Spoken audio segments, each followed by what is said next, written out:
Hello folks, today we're going to be talking about the cost-benefit principle. Before we hop into there though, let's take a closer look at economics and what it even really is.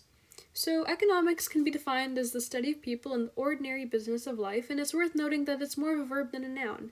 It's like knowing how to use the tools rather than just having the toolbox itself. Made up of different principles, they kind of help us act as the economic tools that are used when studying how people make decisions. And they can even be applied outside of an economic context. So this is Handy Manny. He's gonna be kind of like us when we're studying economics, when we're using economics to help us make decisions. And those tools in his toolbox they're kind of like the principles of economics that we're going to be using. Specifically, we're going to be taking a look at this guy. He kind of is going to represent the cost-benefit principle. So what is the cost-benefit principle? Let's talk about it. This is a list of pros and cons, and it's something that a lot of people think of whenever they're making a decision. That's kind of like what the cost-benefit principle is. The pros are benefits and the cons are costs, and so when we're making decisions, we've got to evaluate all of the potential costs and benefits to see if that decision is worth making.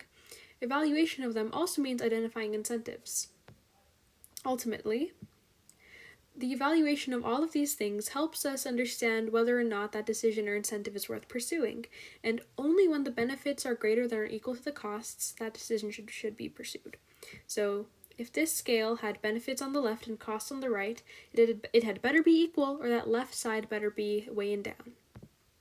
Let's rewind for a moment. How do we even tell what's a cost or benefit? Not everything has got a monetary value.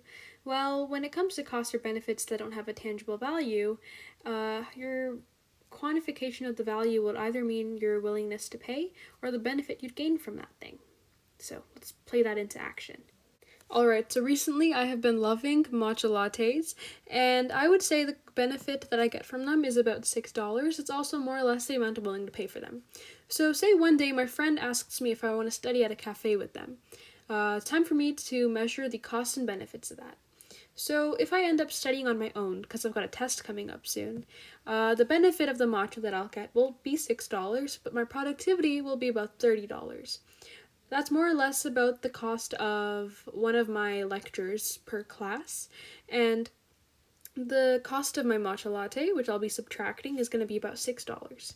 Now, if I'm studying with a friend, I'll still have the benefit and cost of the matcha, but I'll also have the benefit of company. Worth noting that maybe on a different day, this benefit would be greater, but I've got a lot of cramming to do, so it's going to be less today. And my productivity is going to be $10, but a third of what it would be if I was alone. So when we look at what's better for me, it looks like studying alone is. Why is that? It's because of economic surplus. It's the difference between benefits and costs, and ideally we're going to act in ways to maximize that benefit. That's why studying alone is better for me. The difference between the benefits and costs here is greater, and so this is the better decision for me to make.